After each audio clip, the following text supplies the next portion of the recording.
Underworld don छोटा राजन के 10 बड़े गुनाह। गुनाह नंबर 1, 1992 में थापा गैंग के सरगना खीम बहादुर थापा की हत्या का आरोप।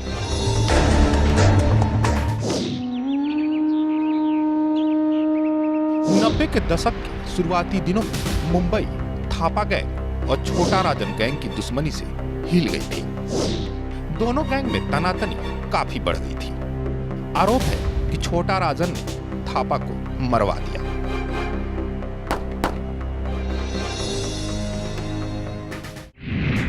गुनाह नंबर 2, 1993 के मुंबई धमाके के आरोपियों की हत्या। 1993 धमाके के आरोपियों की हत्या के बाद मुंबई में 1993 के धमाके के बाद छोटा राजन और दाऊद इब्राहिम के रास्ते अलग हो गए थे। छोटा राजन ने अब दाऊद के साथियों और धमाके के आरोपियों को निपटाने का फैसला कर लिया था। बिस्मिल्लाह खान उर्फ सलीम कुर्ला, मुमताज जिंद्रान, हनीफ कडावाला और अकबर लाला की हत्या का आरोप भी छोटा राजन पर है। गुनाह नंबर 3, 1995 में तकीउद्दीन वाहिद को मरवाने का भी आरोप है।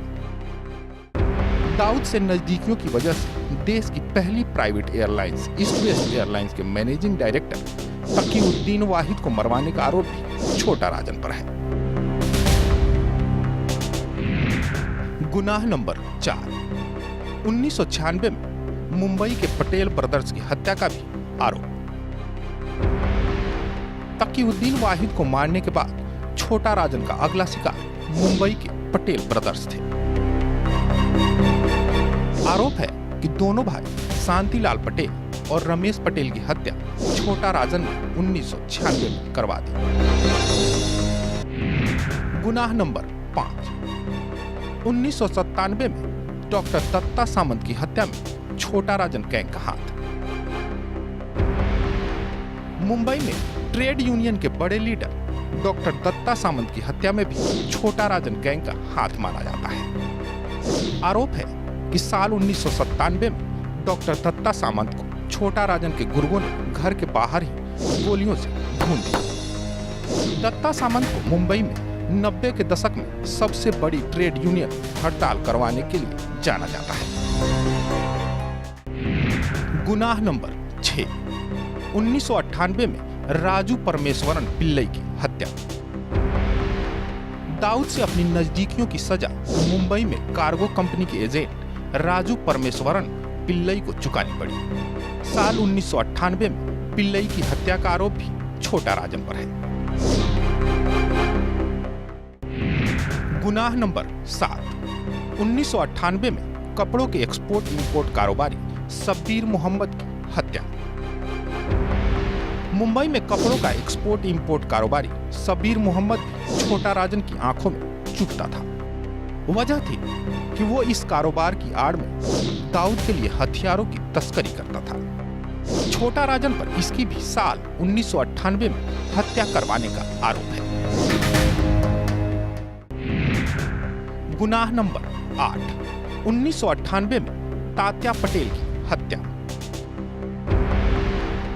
मुंबई धमाके के लिए आरडीएक्स का इंतजाम करने वाले तात्या पटेल भी छोटा राजन के निशाने पर था।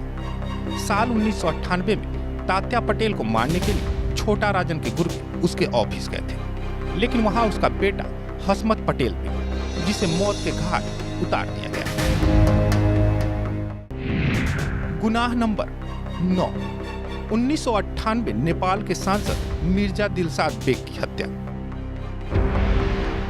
दाऊद से नजदीकियों की वजह से नेपाल के सांसद मिर्जा दिलशाद बेग छोटा राजन गैंग की आंखों में खटकने लग गए थे। कहा तो यहाँ तक जाता था कि दिलशाद बेग पाकिस्तानी खुफिया एजेंसी ISI को भी मदद करता था। छोटा राजन ने मिर्जा दिलशाद बेग को रास्ते से हटाने के लिए अपने गुर्गे नेपाल भेजे और 19 जून 1998 को मौत के घाट उतार दिया गया। गुनाह नंबर 10, 2011 में मिड डे अखबार के क्राइम रिपोर्टर ज्योतिरादित्य दे की हत्या। मुंबई में मिड डे अखबार के क्राइम रिपोर्टर ज्योतिरादित्य डे की हत्या का आरोप भी छोटा राजन पर है। मुंबई में दाऊद इब्राहिम गैंग के मुकाबले छोटा राजन गैंग कमजोर होता जा रहा था। पत्रकार ज्योतिरादित्य डे ने इसी से जुड़ी खबरें छापनी शुरू कर दी। छोटा राजन ने मुंबई में अपने शूटरों को ज्योतिरादित्य डे को निपटाने का आदेश दिया और 11 जून 2011 को बाइक पर सवार हमलावरों ने ज्योतिरादित्य डे को गोलियों से भून दिया।